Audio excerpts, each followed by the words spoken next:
à tous, ici Amazing. Les gars, prenez vos bières car cette vidéo remplie de testostérone et de transpiration est pour des vrais machos. Car aujourd'hui, je veux vous parler de Lobo.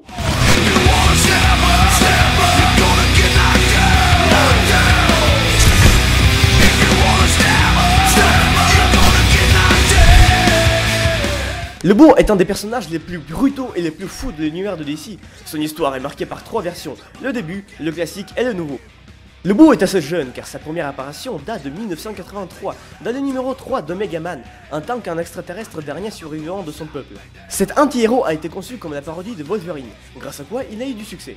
Cette version n'était pas assez brutale, mais DC ont corrigé ce problème en le dopant de stéroïdes et en lui donnant de nouvelles origines plus ou moins sombres. Il est né sur la planète Zarnia, là où la vie était semblable au paradis jusqu'à sa naissance. Juste après qu'il vit la lumière, il arracha les doigts de l'infirmière, avec ses dents. Son nom lui va comme un gant. En xarnien, Lobo signifie « celui qui dévorera tes intérieurs et qui s'en régalera ». Waouh, déjà ça rigole plus. Je suis presque sûr qu'il y a une propagande de la maltraite des infirmières par les sales bestioles qui sortent des utérus derrière tout ça. Non mais non, c'est juste un accident. Il s'est senti menacé et pour combattre le stress, il a besoin de manger. Eh ben oui, c'est ça les enfants hyperactifs. Mais Lobo préfère qu'on l'appelle un vrai mec. Ouais. Personne ne savait que faire de l'enfant. Jamais il y a eu des spécimens lui semblables sur la planète. C'est à cause de lui que les Xarniens ont mis en question la création de la police et des prisons. Ses centres d'intérêt sont simples, le rock, le femme et l'argent. Et c'est un vrai métalleux. Il est allé jusqu'à forcer les médecins à lui ouvrir le crâne afin de lui planter dans le cerveau un capteur radio, que Lobo a préalablement programmé sur la réception de la radio métal cosmique. Depuis, il entend du rock jour et nuit. Ça doit être chiant, n'empêche. Lobo est l'égoïste par excellence. Il décida un jour qu'il veut être unique en son genre, comme si ce n'était pas assez. Je dois avouer qu'à part avoir des gros biceps, il sait bouger la matière grise. Pour arriver à ses fins, il crée des milliers de petits insectes opposant destructeurs pour le système nerveux qu'il relâche sur la planète. Lobo, immunisé contre ces bêtes, observe alors son génocide en buvant et en jouant de la guitare. Sans perdre trop de temps, il part à la recherche des aventures, qu'il trouve en devenant mercenaire. Son premier client s'appelait Bob Bastich, et depuis, Lobo utilise son nom comme insulte. Dans cette sanglante aventure, il tue par accident les dauphins cosmiques, et depuis, il les protège. Ne pensez pas que le vrai mec a du cœur, ça doit être un de ses délires. En vérité, Lobo est un tueur sans égal, et s'il signe un contrat, sa cible sera éliminée coûte que coûte, même si on lui propose une paye plus intéressante. Aux années 90, Lobo était une vraie bombe, et aussi une bonne pompe à fric. Par suite de son succès, il était sujet de beaucoup de parodies comme Lobo Cop, Lobo the Duck, l'issue Blazing Chain of Love où on le voit travailler dans un harem, si vous voyez ce que je veux dire. Un de ses employeurs était le lapin de Pâques qui lui a commandé le meurtre de Santa Claus maléfique. Lobo a aussi participé dans de nombreux crossovers, comme Marvel vs DC, où il a combattu Wolverine, ce qui est symbolique pour ses origines, le crossover avec Judge Dredd, et mon préféré, le crossover Lobo Masque. Oui, mais oui, le masque vert, vous le connaissez par le film du même nom avec Jim Carrey.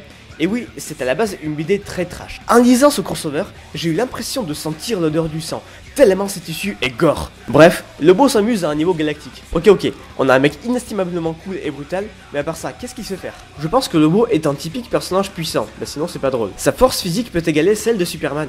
Il compense tout ça par sa folie et un gros arsenal d'armes. Mais pas que!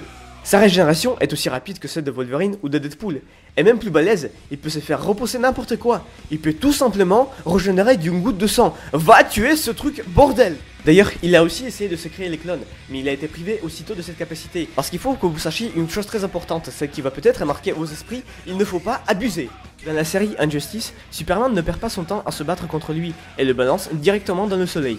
Eh oui, pas de sang, pas de brutasse. Mais ni au paradis, ni aux enfers, Lobo ne trouve sa place. On l'enverrait des deux espaces en interdisant son retour. On lui a tout simplement interdit de crever. Lobo n'a besoin ni d'eau, ni de nourriture, ni d'air. C'est pourquoi il trace les plaines galactiques sur son bike. Seules ses faiblesses sont quelques gaz toxiques. Il a vraiment beaucoup d'armes, autant que Deadpool peut en trouver, mais ses favoris restent son bike, son hook sur une chaîne et un gros fusil quelconque.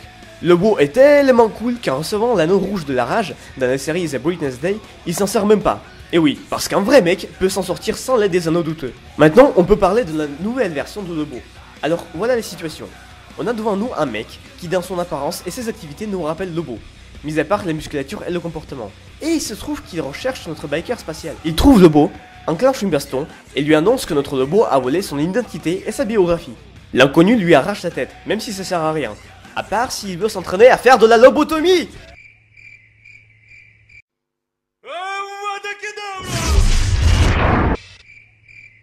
Bref, ce nouveau Lobo vient tout juste d'apparaître, il y a peu d'issues le concernant, donc on ne peut que supposer. Malheureusement, Lobo n'est présent que dans les comics.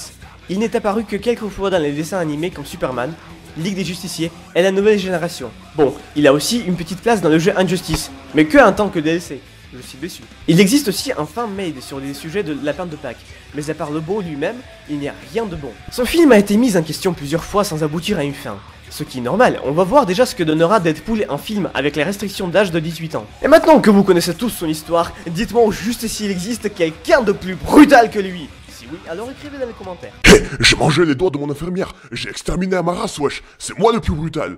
Prends la voiture dans ta gueule, j'ai été un like. Hé, ta mère est tellement grosse qu'elle a dû t'accoucher pour perdre du poids. Vas-y, parle pas de ma mère, elle est morte dans un accident, wesh, t'as pas eu assez de voiture. Et tant que vous y êtes, si vous êtes des vrais brutasses sauvages, n'oubliez pas de partager la vidéo et de vous abonner. Et même si vous n'en êtes pas un. C'était Amazing, à plus.